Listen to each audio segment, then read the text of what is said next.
안녕하세요 여러분, 여름입니다. 오늘은 제가 최근에 굉장히 SNS에서 핫한 로맨스 소설 3권을 들고 와봤습니다. 요즘에 이 책이 많은 분들한테 읽히면서 호불호도 되게 많이 나뉘는 것 같고 많은 감상평들이 SNS에 올라오는 것 같더라고요. 저도 그것들을 읽어보면서 되게 재밌어서 한번 나도 읽어봐야겠다 하고 독서를 하게 됐고요. 여러분들도 혹시 이미 읽으셨다면 댓글로 호인지 불호인지, 이게 왜 호인지 왜 불호인지 이유도 적어주시면 더 풍성한 영상이 될 것 같아요. 그럼 바로 영상을 시작해 보도록 하겠습니다. 첫 번째 책은 양 기자의 모순입니다. 이 책이 진짜 많은 분들에게 읽히고 또 인생책으로도 많이 꼽히는 것 같더라고요. 저도 되게 기대감을 갖고 읽었는데 정말 재밌었어요. 이 모순이라는 작품의 줄거리를 좀 간단하게 소개를 해드리면, 모순의 주인공은 안진진이라는 한 여자예요. 안진진에게는 엄마가 있고 그 엄마는 쌍둥이 동생이 있어요. 그러니까 안진진에게는 이모겠죠. 두 분이 이제 결혼을 했던 당시에 안진진의 엄마도 이모도 소개를 받아서 남자를 만났는데, 엄마가 소개받은 남자는 술주정뱅이에 되게 이상한 방탕한 사람이었고, 이모가 소개받은 남자는 반듯하고 건실한 그냥 성실한 사람이었어요. 그래서 성격도 취향도 외모도 되게 비슷했던 엄마와 이모가 결혼이라는 사건을 계기로 굉장히 다른 인생을 살아가는 걸 보면서 안진진이 결혼의 무게를 굉장히 실감을 하게 됩니다. 그래서 이제 본인이 결혼할 즈음이 되니까 고민이 되는 거예요. 안진진은 두 남자 사이에서 고민을 하는데요. 이 두 남자가 장단점이 서로 너무 다르고 성격도 너무 달라요. 그래서 이 두 남자 중에 선택을 하는 그런 이야기입니다. 제가 생각하는 모순의 관전 포인트 좀 3가지를 알려드리려고 하는데요. 일단 첫 번째로 이 남자 두 사람의 성향과 성격과 장단점이 너무너무 다르다는 거예요. 안진진이 고민 중인 후보인 한 남자는 김장우라는 남자인데, 이 김장우는 직업이 야생화 포토그래퍼예요. 굉장히 신기한 직업이잖아요. 그래서 산 같은 데 가서 야생화 같은 걸 보면은 이 작고 소중한 야생화를 보면서 되게 막 감성에 빠지고 막 예쁘지 않아? 이렇게 이야기하는 굉장히 F력이 강한 남자예요. 그리고 이 사람이 감성적이고 솔직하기 때문에 안진진도 그 앞에 가면 되게 솔직한 모습을 많이 보여주고 자기의 비밀도 많이 털어놓게 되는 그런 매력이 있는 남자예요. 그리고 소설 속에서 제가 기억하기로는 외모적인 표현이 그렇게 많이 나오는 것 같진 않았는데, 김장호가 뭔가 안진진 스타일인 것 같았어요. 좀 더 그 후보 2번보다 잘생긴 느낌? 으로 그려지는 것 같았고, 근데 김장호에게도 단점이 있거든요. 김장호가 아무래도 감정적이고 솔직한 사람이다 보니까 좀 충동적이기도 하고 계획을 잘 세우는 타입이 아니에요.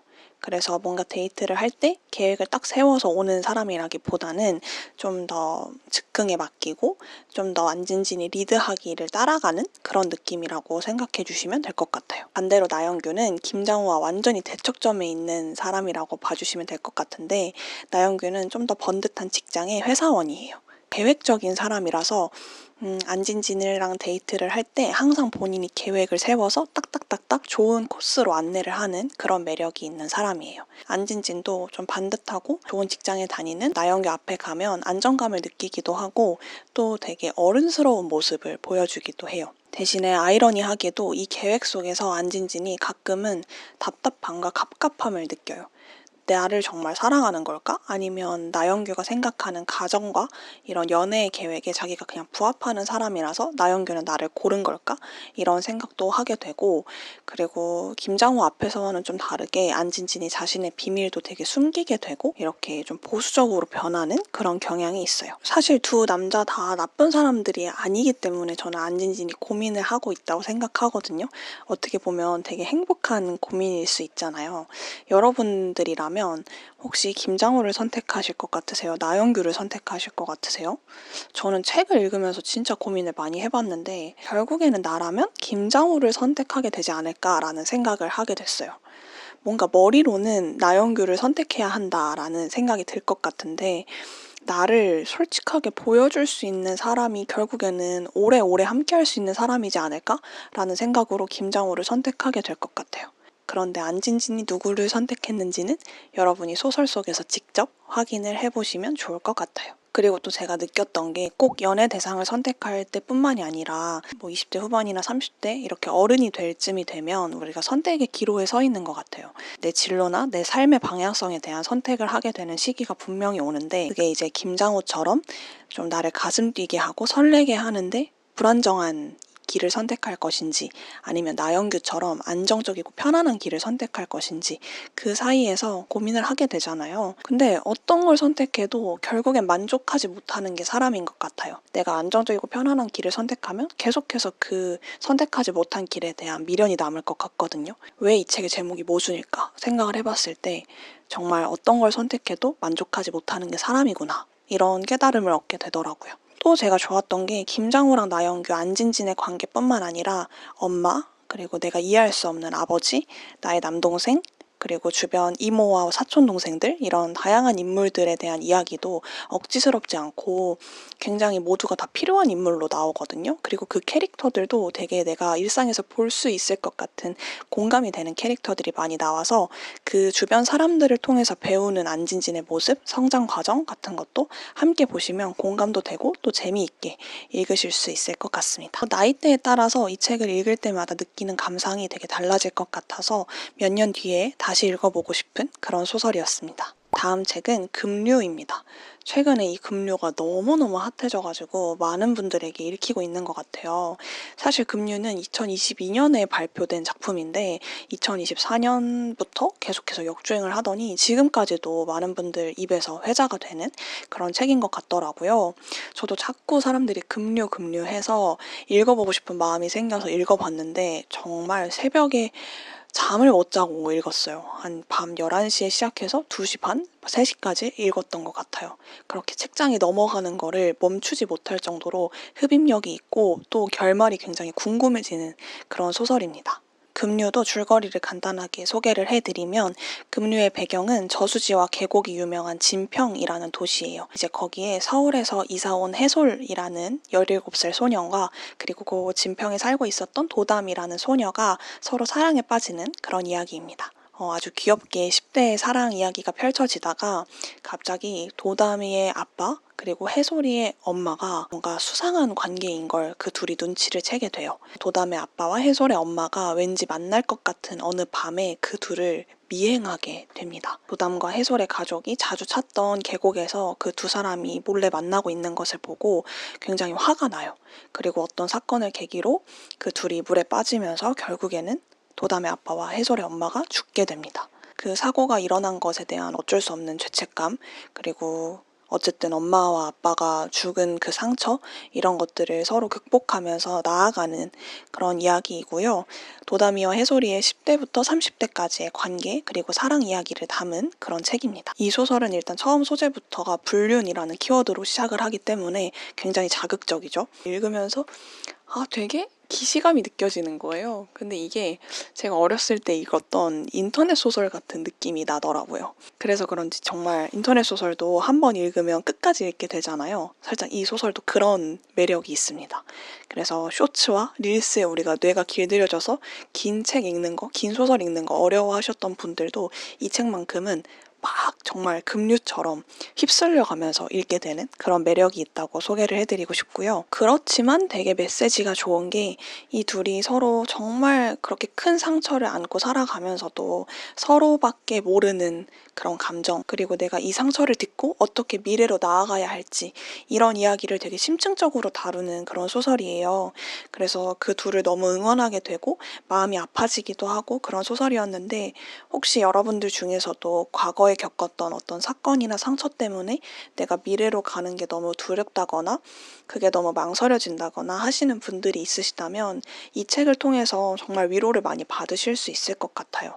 도담이와 해솔이가 그 상처를 어떻게 안고 서로 다른 방식으로 이겨내는지, 그리고 어떻게 같이 이겨내는지, 그걸 보는 것만으로도 되게 힐링이 되고 위로가 될 것 같아요. 그리고 마지막으로 그 사랑을 어떤 물살, 급류 이런 것들로 표현한 문장들이 있어요. 저는 그게 너무 좋더라고요. 그래서 여러분이 급류를 읽으실 때 사랑을 그리고 그 둘의 관계를 어떻게 비유적으로 예쁘게 표현했는지 그런 문장들도 찾아서 읽어보시면 너무너무 재미있게 읽을 수 있을 것 같아요. 가슴이 절절해지는 흡입력 있는 사랑 이야기가 궁금하시다면 추천드립니다. 마지막 책은 구의 증명이라는 책입니다. 이 책도 호불호가 굉장히 많이 갈리는 책이더라고요.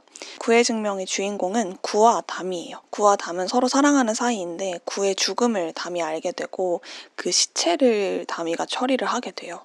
근데 이 구가 죽은 시체를 담이가 먹으면서 그를 애도하고 회상하는 이야기라고 생각하시면 될 것 같아요.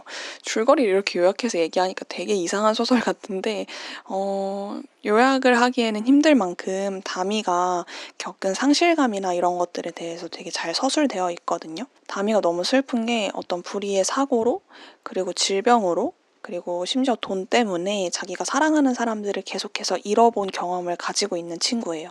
근데 결국에는 자신이 되게 의지했던 연인 관계였던 구를 잃어버리는 사건을 마주하면서 구를 애도하는 마음으로 아예 그를 먹어버리게 된 거죠. 사실 다미가 굴을 먹는 게 저는 처음에 되게 비유적인 표현이라고 생각했거든요.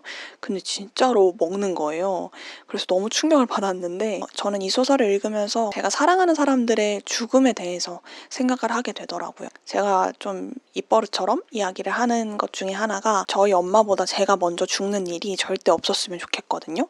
사실 가는데 순서가 없다라고 말을 많이 하잖아요. 그렇지만 저는 절대 엄마보다 먼저 죽어서 그런 큰 불효를 엄마한테 하고 싶지 않아요. 그래서 나중에 엄마도 정말 나이가 많이 드셔서 편안하게 돌아가시고 나서 그 다음에 제가 엄마 장례도 다 치르고 그리고 나서 저도 편안하게 가고 싶지 엄마를 이 세상에 남겨놓고 죽는 걸 상상하면 진짜 그게 너무 큰 불효라는 생각이 들어서 모르겠어요. 왜 이런 생각하는지 모르겠는데 그런 생각을 하고 제 애인보다는 먼저 죽었으면 좋겠어요. 제가 애인이 떠난 그 상실감을 감당할 자신이 없어서 그래서 애인보다는 제가 먼저 죽었으면 좋겠다라고 생각을 하거든요. 근데 이게 물론 순서에 따라서 다르지만 그 죽음이라는 상실감을 제가 되게 크게 받아들이고 있기 때문에 이런 생각도 하고 있는 것 같아요. 그래서 여러분들도 혹시 사랑하는 사람의 죽음에 대해서 생각해 보신 적이 없다면 특히 이 책이 되게 크게 와닿으실 수 있으실 것 같고 그런 생각을 저처럼 많이 하시는 분들도 다미의 행동이 단순히 엽기적인 행동으로 느껴지지 않고 어떻게 보면 좀 공감이 되는 부분들도 있으시지 않을까 생각이 듭니다.